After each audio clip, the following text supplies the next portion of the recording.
Hi అండి, అందరికీ నమస్కారం. Welcome to my channel Varsha vibes. ఈరోజు ఒక హెల్తీ రెసిపీ ఆలు కుర్మా చూపించబోతున్నాను. హెల్తీ రెసిపీ అని ఏ విధంగా చెప్తున్నానంటే, ఎటువంటి మసాలాలు వాడకుండా ఈ రెసిపీ చేస్తున్నానండి. హెల్తీ అంటే ఇంట్లో వండుకున్న ప్రతిదీ హెల్తీగానే భావిస్తాను.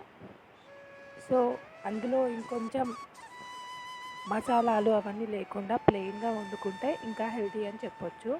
ముందుగా ఒక అరకిలో ఆలు తీసుకొని తొక్క తీసి వాటిని ముక్కలుగా కట్ చేసుకొని ఈ విధంగా నీళ్ళలో వేసుకొని పెట్టుకున్నాను.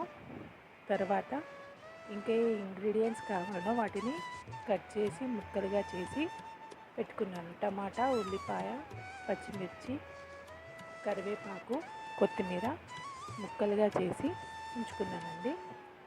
నెక్స్ట్ ప్రాసెస్లోకి వెళ్తే ఒక కడాయి పెట్టుకొని దాంట్లో ఒక 3 టేబుల్ స్పూన్ల వరకు లేదా ఒక 4 టేబుల్ స్పూన్ల వరకు నూనె పోసుకొని అందులో ముందుగా మనం కోసి పెట్టుకున్న పచ్చిమిర్చిని వేయాలి. పచ్చిమిర్చి కాస్త మగ్గుతున్నప్పుడు ఉల్లిపాయలకు కూడా వేసుకోవాలి. బాగా మగ్గించుకోవాలి, ఆయిల్లోనే ఉడికించుకోవాలి.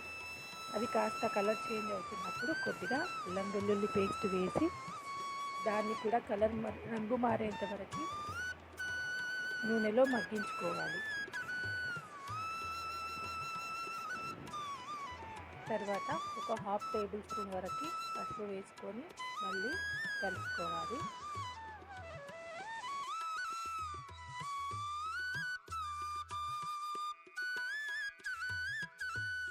కోసి పెట్టుకున్న బంగాళదుంపను కూడా ఇందులో వేసి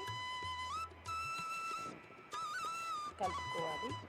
అలాగే ఇప్పుడు నేను వేస్తున్న ఒక స్పెషల్ ఇంగ్రీడియంట్స్ చూడండి, కస్తూరి మేతి అండి.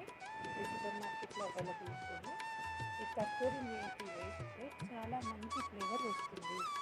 ఈ కస్తూరి మేతి వేసి కొద్దిగా కలుపుకొని మూత పెట్టుకోవాలి. అది కాస్త అందులో ఇంకి స్మెల్ అంతా ముక్కలన్నీ పట్టేసుకోవాలి. పట్టుకున్న తర్వాత మంచి స్మెల్, మంచి అరోమా వస్తుంది. చూడండి ఏ విధంగా తయారైందో చూడండి. కలుపుతుంటేనే మంచి ఫ్లేవర్ వస్తుంది. తర్వాత ఒక టేబుల్ స్పూన్ ఉప్పు వేసుకోవాలి. మన రుచికి తగినంత వేసుకోవచ్చు, లేదంటే మళ్ళీ కలుపుకొని ఒక 2 నిమిషాల వరకు ఆ ఉప్పు ముక్కలకి అంటే విధంగా మగ్గించుకోవాలి. బంగాళదుంప ముక్కలు కాస్త మగ్గాక ఒక 2 నిమిషాలు ఆగి టమాటా ముక్కలను వేసుకోవాలి. టమాటా ముక్కలు వేసి కలుపుకొని ఒక 2 నిమిషాల పాటు ఉడికించుకోవాలి. వీటిని కేవలం నూనెలోనే మగ్గించుకున్నానండి.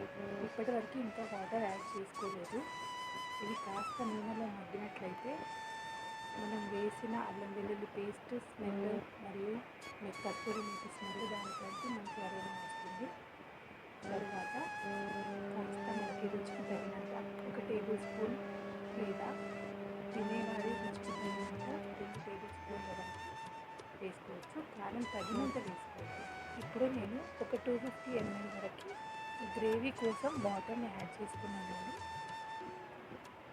వాటర్ని యాడ్ చేసుకున్న తర్వాత కొద్దిగా కలుపుకొని మూత పెట్టుకొని చిక్కబడేంత వరకు ఉడికించుకొని ముక్కలు కాస్త ఉడికేలాగా చేసిన తర్వాత కొత్తిమీర, కరివేపాకు వేసుకొని ఒక 2 నిమిషాలు మూత పెట్టుకొని మగ్గించుకున్నట్లయితే ఈ ఆలు కుర్మా రెడీ అయిపోతుందండి. దీన్ని మనం ప్లెయిన్ రైస్తో కానీ లేదా చపాతీలతో కానీ లేదా పూరీలతో కూడా తినొచ్చు. లేదు అనుకుంటే జొన్న రొట్టెలతోనైనా చాలా బాగుంటుందండి.